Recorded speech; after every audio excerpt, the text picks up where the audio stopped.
नमस्कार साथियों, ये मेरा जन्माष्टमी वाले दिन का व्लॉग है जो मैं आपके साथ शेयर कर रही हूँ। बहुत दिनों से मैं अपना व्लॉग नहीं डाल पाई थी, तो सब लोग मुझे बोल रहे थे कि आपने व्लॉगिंग क्यों छोड़ दी। तो मैंने छोड़ी नहीं थी, बस ये है कि मुझे मौका नहीं मिल रहा था और मैं कुछ नया करना का प्लान कर रही थी, तो बस नहीं डाल पाई। लेकिन मुझे लग रहा है कि नए करने के चक्कर में पुराना क्यों छोड़ा मैंने, तो मुझे वही कंटिन्यू करना चाहिए। फिर कुछ नया आइडिया आएगा दिमाग में तो वो मैं इम्प्लीमेंट करूँगी।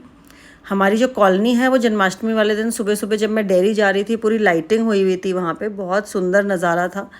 शाम को जन्माष्टमी के प्रोग्राम भी होने हैं सब जगह। तो लगभग सुबह के 4:45-5 बज रहे हैं जब मैं और सोनू डेयरी के लिए निकल रहे हैं यहाँ से।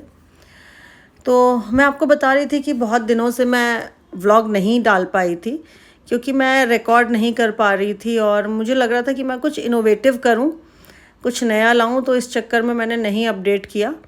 लेकिन अब कुछ इनोवेटिव तो अभी तक समझ में नहीं आ रहा है, तो मैंने कहा चलो कोई नहीं, जो मेरा रूटीन का व्लॉग है वही मैं आपके साथ शेयर करूंगी। मैं डेयरी पहुंच गई हूँ और ये मैंने नया बुल लिया था एक दिन पहले। मैं बड़ौत में एक मंडी लगती है, पशु मंडी, में वहाँ गई थी, तो वहाँ से बुल मैं लेके आई थी। ये मेरी जो रमा है अब बेटर फील कर रही है, इसकी सेहत भी ठीक है। डेयरी से अपना काम ख़त्म करके मैं और सोनू दिल्ली के लिए निकल गए हैं। उस दिन मौसम बिल्कुल साफ़ था और नीला आसमान आपको ऊपर नज़र आ रहा होगा। सुबह सुबह जो है मौसम अच्छा होता है यहाँ पे, गर्मी नहीं होती, लेकिन धूप बहुत तेज़ है हालांकि, लेकिन प्लेजेंट था मौसम। और ये जो मेरी सुबह की डेयरी की ड्राइव है ये आप जानते हैं मुझे बहुत पसंद है। घर आके नहा धो के मैंने अपना मंदिर साफ़ किया। हम लोग रूटीन में मंदिर साफ़ रोज़ नहीं करते हैं, लेकिन कुछ स्पेशल ओकेजन होता है तो करते हैं, या मंदिर जब गंदा हो जाता है तो करते हैं अच्छे तरीके से। तो मैंने बहुत अच्छे तरीके से रगड़ रगड़ के मंदिर को साफ़ किया क्योंकि काफ़ी दिनों से हमने किया भी नहीं था, तो थोड़ी डस्ट आ गई थी इसमें। तो मैंने अच्छे से कोनों कोनों से अपने मंदिर को साफ़ किया। और ये देखिए मैंने कॉलिन स्प्रे किया है। वैसे तो ये ना वॉशेबल पेंट हुआ है मंदिर पे, तो इस पे ज़्यादा गंदगी टिकती नहीं है, बहुत इजीली साफ़ हो जाता है ये। तो ये मैं साफ़ कर रही हूँ। एक्चुअली हमारा ये जो रूम है यहाँ पे थोड़ी डस्ट आती है, तो थोड़ी डस्ट एक्यूमुलेट हो जाती है इस पर, लेकिन फिर भी साफ़ करना आसान है, इतना टफ़ नहीं है। मैंने अपना मंदिर साफ़ किया और भगवान को नहलाया और उसके बाद मैंने बाकी चीज़ें की जो मैं आपको अभी आपके साथ शेयर करूँगी। अब मैंने अपने भगवान को स्नान करवाया। ये परात में मैं भगवान को स्नान कराती हूँ और जल ले लेती हूँ इस तरीके से।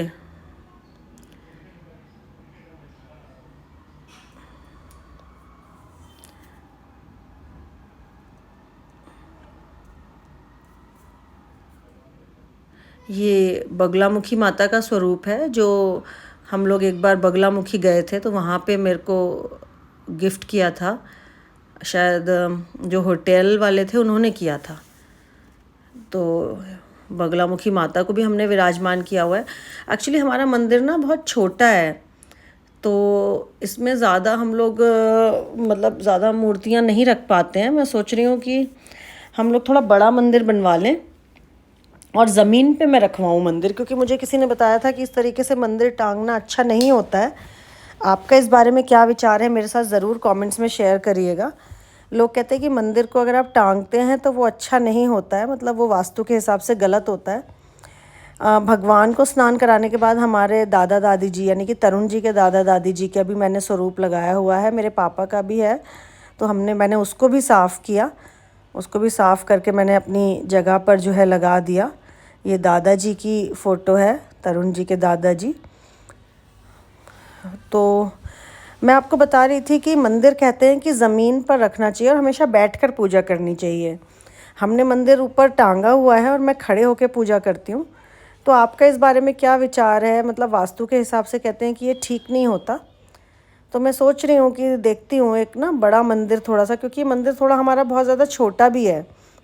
इसमें हम सिर्फ 2-3 मूर्तियाँ रख पाते हैं और जगह ख़त्म हो जाती है। हालांकि मैंने इसमें माता जी को विराजमान किया है, शिव परिवार विराजमान है, बजरंगबली विराजमान है और बगलामुखी माता का स्वरूप है, लेकिन फिर भी थोड़ा सा बड़ा मंदिर हो तो अच्छा लगता है। तो हम सोच रहे हैं बड़ा मंदिर बनवा लें। ये मैंने पापा की भी फ़ोटो साफ़ करके वहाँ पर वापस लगा दी है। और आज जन्माष्टमी है तो आज मैं सोच रही हूँ कि गुरुजी को और कान्हा जी को कढ़ा प्रसाद का भोग लगा दूँ। तो मैंने कढ़ाई में घी डाला है कढ़ा प्रसाद के लिए। ये हमारे डेयरी का घी नहीं है, ये मैंने मदर डेयरी का काओ घी मंगाया था क्योंकि हमारे पास घी ख़त्म हो गया था और मुझे थोड़ा फ्रेश घी चाहिए था, साफ़ सुथरा। उसमें मैंने आटा को भून लिया है घी में कढ़ा प्रसाद बनाने के लिए, और ये मैंने देसी खांड उसमें डाल दी है। इसके मेजरमेंट मैं नहीं करती हूँ, ये मैं अंदाज़े से बना लेती हूँ और मुझे काफ़ी समय हो गया है बनाते बनाते, तो मुझे आइडिया है। फिर मैंने इसमें ये ड्राई फ्रूट्स डाल दिए हैं और थोड़ी देर उसको और भूना है, और फिर मैंने उसमें पानी डाल दिया है। मैं सारी चीज़ें अंदाज़े से डालती हूँ और गुरुजी की कृपा से कढ़ा प्रसाद ठीक बन जाता है हमेशा।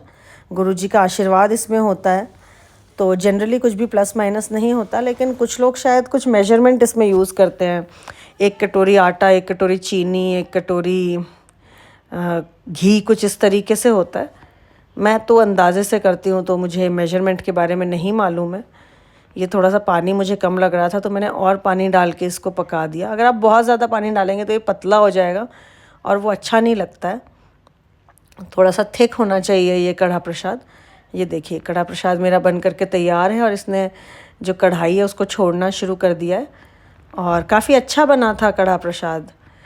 और मैंने कहा कि कढ़ा प्रसाद में तो गुरुजी की बहुत कृपा होती है। अब मैं चंदन घिस रही हूँ क्योंकि मैं गुरुजी को चंदन तिलक भी लगाऊंगी। ये ना मेरे को जो डब्बे वाला चंदन होता है वो केमिकल होता है, वो रियल चंदन नहीं होता।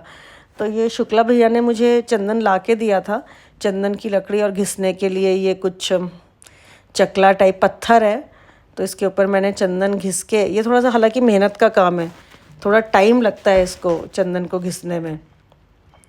तो मैंने ये मिट्टी के दिए में इकट्ठा कर लिया। मैंने गंगा जल डाल के चंदन घिसा है, इससे मैं गुरुजी को तिलक करूँगी। गुरुजी को चंदन तिलक बहुत पसंद है, तो मैंने गुरुजी को तिलक किया, और वही तिलक जो गुरुजी को लगाया फिर मैंने अपने आप को भी लगा लिया और बाकी सबको भी। अब शाम को हम लोगों ने जो है जन्माष्टमी में हमें जाना था, तो ये शुक्ला भैया, बसंत भैया, अश्विनी वर्मा जी, हीरालाल बैरवा जी सब बैठे हुए हैं। अभी हम लोग शाम को जन्माष्टमी में जाने की, यानी कि प्रोग्राम्स में जाने की तैयारी कर रहे हैं। हम सब तैयार हैं, हम लोग थोड़ा वेट कर रहे हैं क्योंकि 9 बजे के आसपास निकलेंगे तो उस समय प्रोग्राम्स अपने चरम पर होंगे। थोड़ा जल्दी तो आज के दिन लोग नहीं निकलते हैं, तो हम लोग को एक्चुअली काफ़ी सारे प्रोग्राम्स में जाना है। तो हम सोच रहे थे कि 8 बजे निकल जाएं, लेकिन 8 बजे जाएंगे तो कोई भी नहीं मिलेगा टेंट्स में, तो हम लोग वेट कर रहे थे। फिर हम लोग 9 बजे निकले। सबसे पहले हम लोग विवेकानंदपुरी शिव मंदिर गए। वहाँ पे इतनी ज़्यादा भीड़ थी और बहुत ही सुंदर डेकोरेशन जन्माष्टमी के अवसर पर यहाँ पर की हुई थी। विवेकानंदपुरी मंदिर में सारे प्रोग्राम्स और सारे त्यौहार बहुत ही धूमधाम से मनाए जाते हैं, और प्रभु की विशेष कृपा है यहाँ पर। ये शुक्ला भैया, अश्विनी वर्मा जी, तरुण जी, मैं, रीना भाभी, सब लोग बैठे हैं, और वहाँ पे मंदिर में हमारा स्वागत हुआ तरुण जी का और मेरा, जिसके लिए मैं मंदिर के सभी लोगों का बहुत बहुत धन्यवाद करती हूँ। और ओम प्रकाश गुप्ता जी और ओपी शर्मा जी हैं, ये कुछ बहुत अच्छी बातें सबको कह रहे हैं। रविंदर गुप्ता जी के साथ कुछ हंसी मजाक चल रहा है। रविंदर गुप्ता जी वैसे तो भारतीय जनता पार्टी से हैं, लेकिन मेरे बड़े भाई के समान हैं। वहाँ पर मुझे अपना वक्तव्य देने का सौभाग्य मिला, तो और मैंने सभी को जन्माष्टमी की शुभकामनाएं दी। क्योंकि भाषण देने का अवसर तो नहीं था, तो मैंने बहुत शॉर्ट में सबको जन्माष्टमी की बधाई दी, शुभकामनाएं दी, और ईश्वर से सभी की सुख शांति समृद्धि की प्रार्थना की। नरेश रुस्तगी जी भी खड़े हैं यहाँ पर, और ये कुछ फ़ोटोज़ क्लिक हुई थी। फिर हम लोग अंदर आए और हमने वहाँ पे कान्हा जी के दर्शन किए। बबीता भाभी हैं साथ में। बबीता भाभी भी बहुत ही ज़्यादा धार्मिक हैं। देखिए कितनी सुंदर डेकोरेशन है, मतलब इतनी भीड़ थी कि मैं वीडियो भी ढंग से नहीं बना पा रही थी, और बस मैंने कोशिश की। ये झांकियाँ हैं सुंदर सुंदर यहाँ पर, जिनको मैंने वीडियो में कैप्चर करने की कोशिश की है।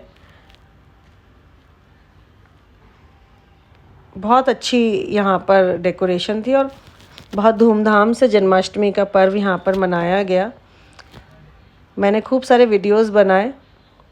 और शुक्ला शुक्ला भैया नमस्ते कर रहे हैं। ये देखिए शिव जी के ऊपर माँ गंगा का जो है ये झांकी बनाई हुई है।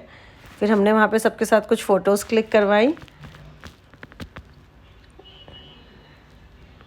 और फिर हम उसके बाद अगले प्रोग्राम के लिए वहाँ से निकल गए।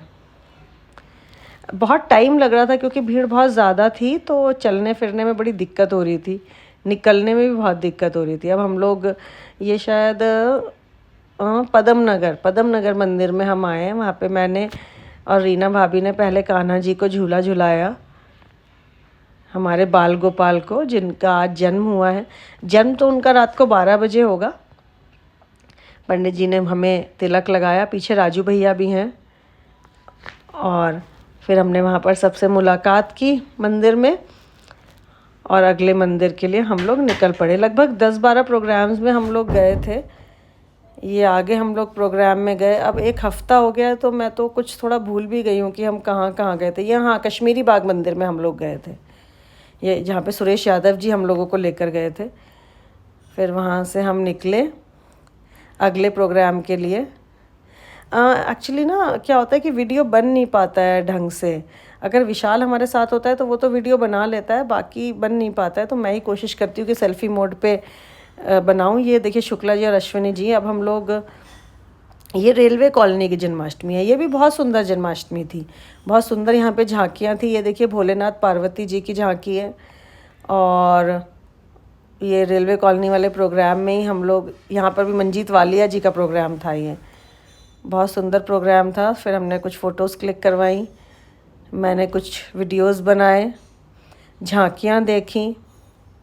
मैंने विराज को भी बोला था चलने के लिए, लेकिन विराज हमारे साथ नहीं जाता। वो अपने फ्रेंड्स के साथ कॉलोनी की जन्माष्टमी में गया था। उसको हमारे साथ जाने में मज़ा नहीं आता, उसको अपने दोस्तों के साथ जाने में ज़्यादा मज़ा आता है। ये प्रभु श्री राम और सीता माता की झांकी है। हमने वहाँ पर फ़ोटोज़ क्लिक करवाई, वीडियो बनाया। और ये सब कलाकार रेलवे एम्प्लॉयज़ हैं जो बहुत मेहनत करके बहुत सुंदर सुंदर झांकियाँ यहाँ पर प्रस्तुत करते हैं। और हमारी जो धार्मिक आस्था है उसको और प्रबल करते हैं। बहुत अच्छा लगता है मुझे। देखिए ये सौभाग्य जो है त्योहारों को सही तरीके से मनाने का और देखने का, ये मुझे राजनीति में आने के बाद ही प्राप्त हुआ है। ये अब हम लोग नई बस्ती पहुंच गए हैं। नई बस्ती में राजेंद्र शर्मा जी का मंदिर है। वहाँ पे हमने खाटू श्याम बाबा के दरबार में हाज़िरी लगाई, सभी साथियों को जन्माष्टमी की शुभकामनाएं दी और वहाँ से फिर हम लोग आगे के लिए निकल गए। ये हम लोग कमल दीवान जी का मंदिर है आनंद पर्वत में, श्री भगवान मंदिर, वहाँ पर भी आए थे।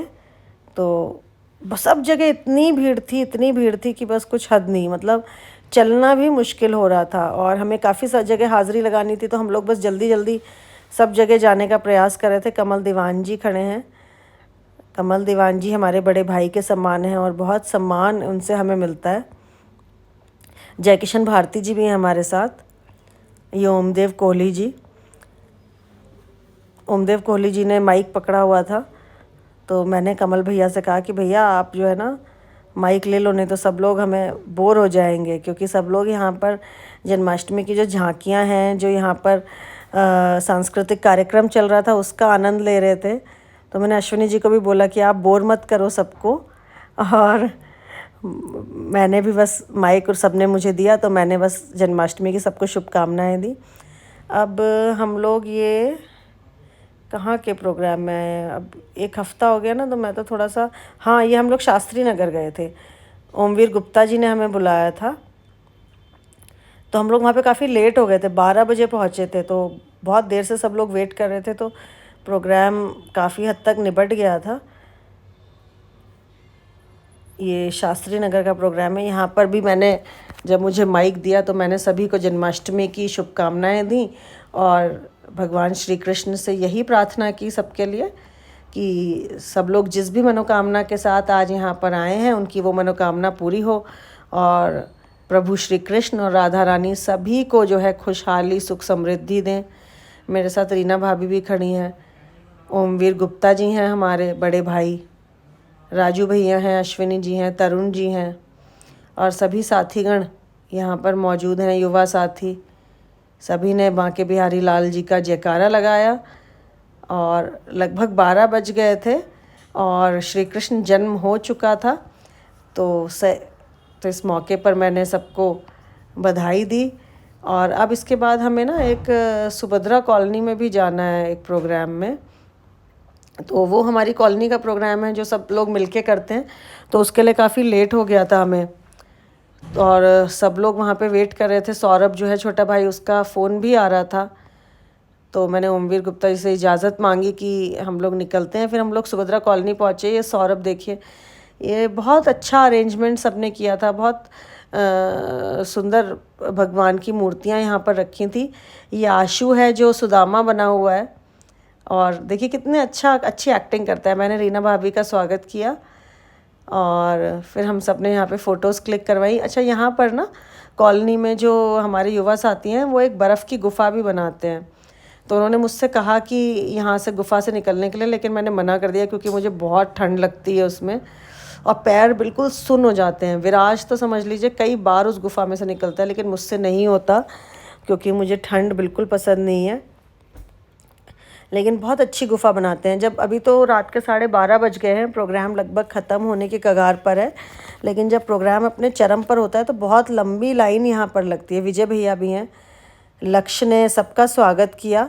लक्ष्य ने बहुत मेहनत करी इस प्रोग्राम के लिए। और ये आशु है, आशु बहुत अच्छा लग रहा है सुदामा के रोल में। फिर हमने सब वोरा जी के साथ और बाकी सब साथियों के साथ फ़ोटोज़ क्लिक करवाई और अब हम लोग घर जाने की तैयारी कर रहे हैं। टेंट के बाहर थोड़ी देर खड़े होकर मैंने सबके साथ कुछ एक वीडियोज़ बनाए और लगभग रात के 12:45 बज गए हैं। अब हम लोग अपने घर जाएंगे। मुझे तो सुबह डेयरी जाना है, तो अब हम लोग इस व्लॉग को यहीं एंड करते हैं। शुभ रात्रि, शब्बा खैर।